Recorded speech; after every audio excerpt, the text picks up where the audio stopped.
Hello friends, உங்கள் எல்லாருக்குமே கிருஷ்ண ஜெயந்தி நல்வாழ்த்துக்கள். இன்றைக்கி நம்ம வீடியோவில் பார்க்க போகிறது கிருஷ்ண ஜெயந்தி அன்னைக்கு நம்ம என்னெல்லாம் பண்ணலாம் அப்படின்றது தான் பார்க்க போகிறோம். ரொம்பவே சிம்பிளான மெத்தட்ஸ் வந்துட்டு நான் உங்களுக்கு சொல்கிறேன். உங்களால் முடிஞ்ச விஷயங்களை நீங்கள் செஞ்சு கிருஷ்ண ஜெயந்தியை கொண்டாடலாம். இது சம்மந்தமாக லாஸ்ட் இயர் நான் ஒரு வீடியோ போட்டிருக்கேன்.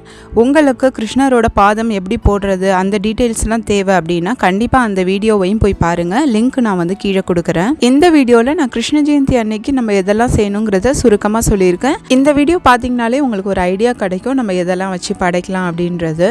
ஸோ முதல்ல பார்த்தீங்கன்னா நம்ம வீட்டில் வந்துட்டு நம்ம பூஜை ரூம்லாம் சுத்தம் பண்ணிவிட்டு நம்ம யூஸ்வலாக பூஜைக்கு எப்படி ரெடி பண்ணுவோமோ அந்த மாதிரி ரெடி பண்ணிக்கலாம். கிருஷ்ணரோட படம் இல்லாட்டினா சிலை எது இருந்தாலும் அதை அழகாக அலங்காரம் பண்ணி ரெடி பண்ணி வச்சுக்கோங்க. அதே மாதிரி வீட்டில் சின்ன பசங்க இருந்தாங்கன்னா அவங்களுக்கு கிருஷ்ணர் இல்லாட்டினா ராதை மாதிரி அழகாக அலங்காரம் பண்ணி அவங்கள ரெடி பண்ணி விடலாம். முதல் இது வந்து பார்த்திங்கன்னா நம்ம வந்து கிருஷ்ணரோட பாதம் தான் போடுவோம். ஸோ கிருஷ்ணரோட பாதம் போடுறதுக்கு நான் தனியாகவே ஒரு வீடியோ கொடுத்துருக்கேன். நான் முன்னாடியே சொன்ன மாதிரி டிஸ்கிரிப்ஷனில் அதோட லிங்க் இருக்குது. அதை பார்த்தீங்கன்னா உங்களுக்கு ரொம்ப சிம்பிளான மெத்தட்லேருந்து உங்களுக்கு டிஃப்ரெண்ட் மெத்தடில் வந்து நான் போட்டு காமிச்சிருப்பேன்.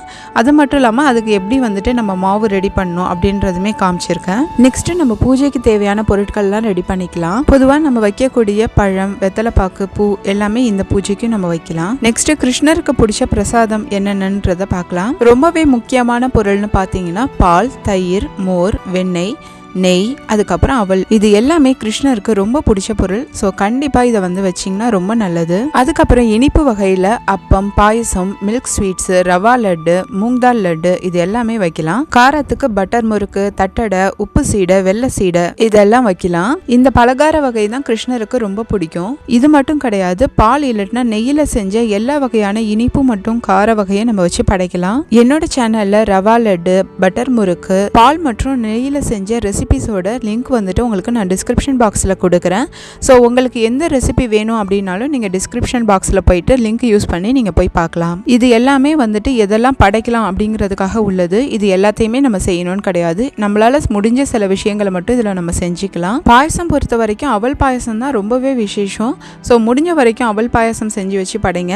அப்படி முடியலன்னா நீங்கள் சேமியா பாயசம் கூட செஞ்சுக்கலாம். எல்லா ரெசிபியோட லிங்க்குமே நான் உங்களுக்கு டிஸ்கிரிப்ஷனில் கண்டிப்பாக கொடுக்குறேன். ஒருவேளை உங்களால் எதுவுமே செய்ய முடியலனா கூட வெறும் அவல்ல வெல்லம் போட்டு வச்சுட்டு அது கூடவே பால் சம்பந்தப்பட்ட பொருளான வெண்ணெய், மோர், நெய் எது இருந்தாலுமே அதையும் வச்சு நீங்க படைச்சாவே போதும். கண்டிப்பா கிருஷ்ணரோட அருள் உங்களுக்கு முழுமையா கிடைக்கும். கண்டிப்பா இந்த வீடியோ உங்களுக்கு ரொம்பவே பயனுள்ளதா இருந்திருக்கும்னு நினைக்கிறேன். உங்களுக்கு இந்த வீடியோ பிடிச்சிருந்துச்சுன்னா லைக் பண்ணுங்க. என்னோட சேனலுக்கு மறக்காம சப்ஸ்கிரைப் பண்ணுங்க. பெல் ஐகானை கிளிக் பண்ணுங்க. அதனால நான் போடுற வீடியோ உங்களுக்கு உடனே நோட்டிபிகேஷன்ல கிடைக்கும். தேங்க்ஸ் ஃபார் வாட்சிங் my video. Thanks for your love and support.